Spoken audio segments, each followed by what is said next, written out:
Hey everyone, Philip from Scan Unlimited, and today we're going to go over a full walkthrough of the scan process. So that means going from product supplier to purchase order, especially since we implemented the new user interface. So let's go ahead and jump into this and we'll get you on your way to your first scan.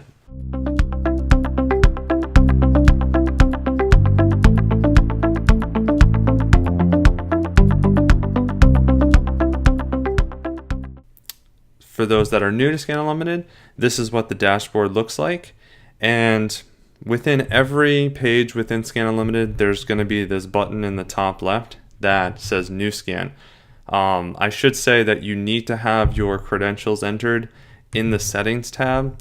So if you click Settings and go here, you just press this Add a Marketplace, and then you enter your credentials for that marketplace, whether you're doing Europe or the US, North America region. So that is a prerequisite, I should say that. So once you've got your credentials in, then you're able to upload scans. So back to the dashboard.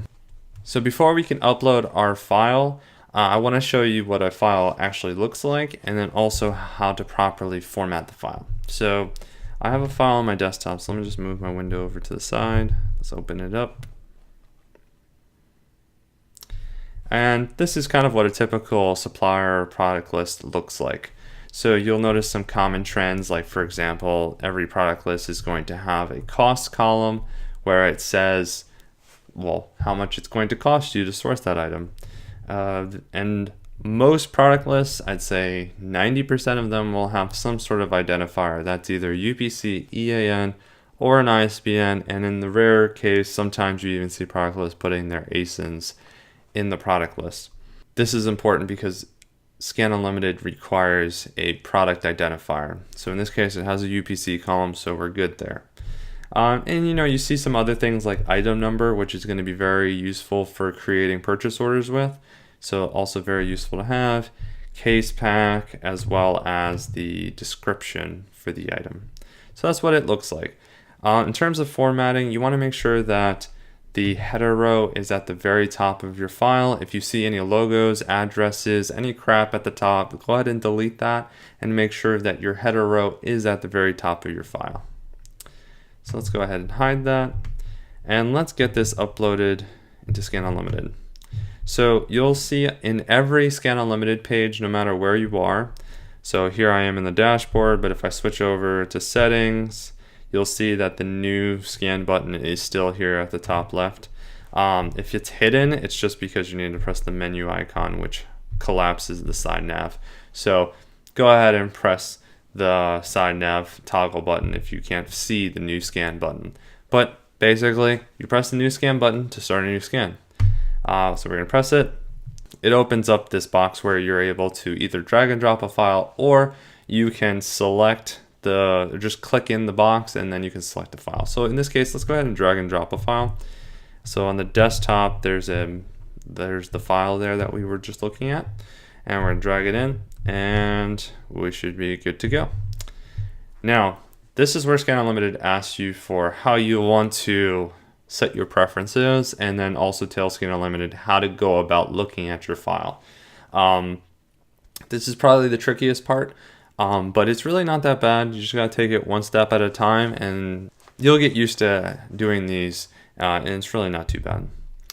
So the first thing we need to figure out is what the search by argument's going to be. So when I say search by, I mean we need to tell Scan Unlimited what identifier we want to search by. I guess that makes sense.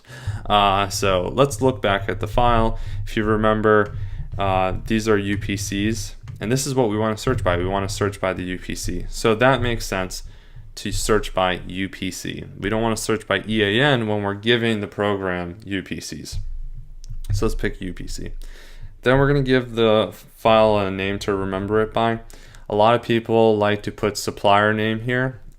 I agree, that's a good idea. So this company is called Melissa and Doug, so I'm just going to call it Melissa Doug.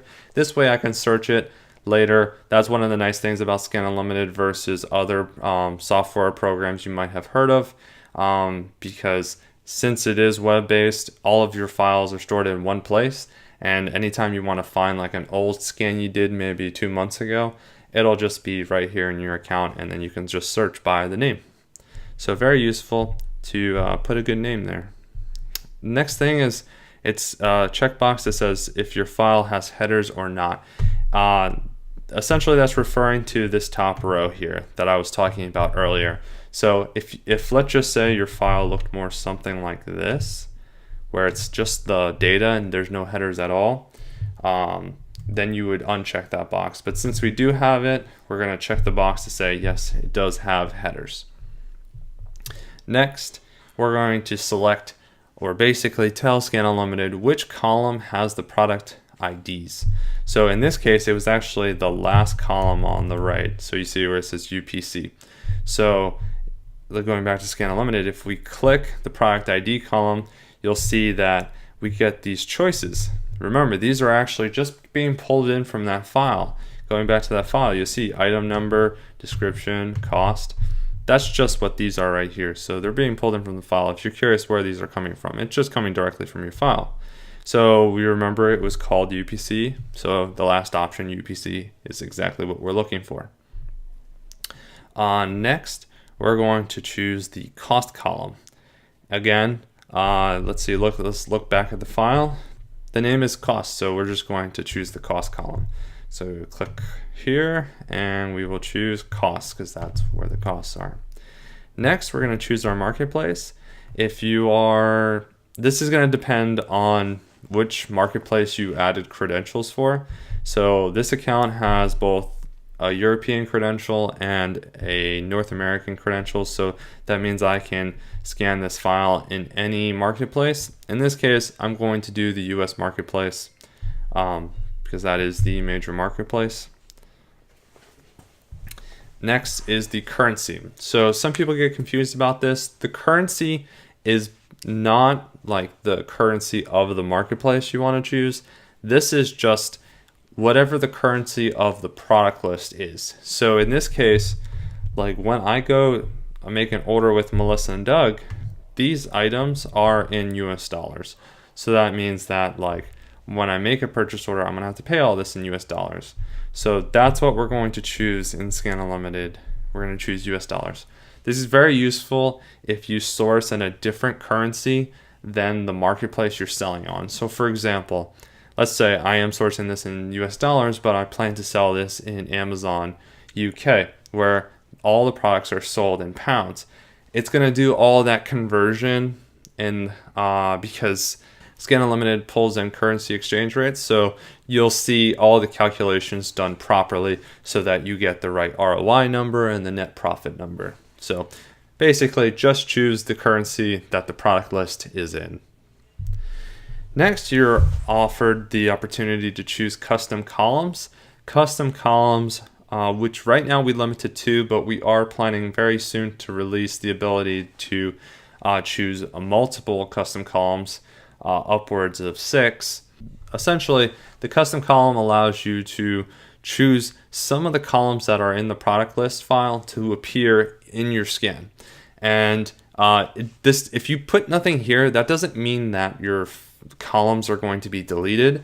What's going to happen is it's going to be saved so that if you need to download the file, you'll get all the columns. But the reason we only limit it to 2 is because at the moment it's a performance problem where there's just too many columns in the browser and it starts to get very laggy. So right now we allow up to 2. So what would be useful for a custom column? Well, for one, having the item number in here or style number or whatever your supplier is calling it is very useful. This is useful because when you go to make a purchase order, you're going to need to tell them an item number. Sometimes they're okay with you telling them the UPC, but definitely, like for example, if you told them the ASIN, they might not know what the heck you're talking about. So it's preferable to use item numbers when ordering. Another thing that's really useful is a case pack. So for, let's say something's sold in packages of 24 or cases of 24. It starts to get a little messy if you start ordering like 13 of something, and then the supplier's not too crazy about that, and it ends up being a big mess. So it's not it's okay to not order by case pack, but it's just recommended that you order by case pack. And then the last thing is the condition. Some of our users on Scan Unlimited sell used condition. That's fine. You would just choose the used condition here. In this case, this file is referring to new items, so we're going to choose new in this case. And then on the bottom here, you just see your file name and the amount of lines in your file. If you're a free member, you can upload up to 10,000 lines. If you're an unlimited member, you can upload up to 30,000 lines.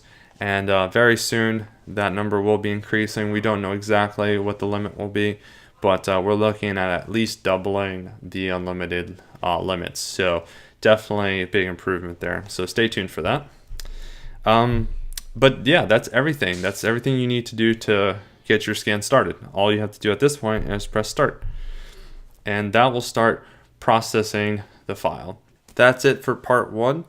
In part 2, we'll go over analyzing the scan, and then we'll go ahead and create a purchase order from the items we find in the scan.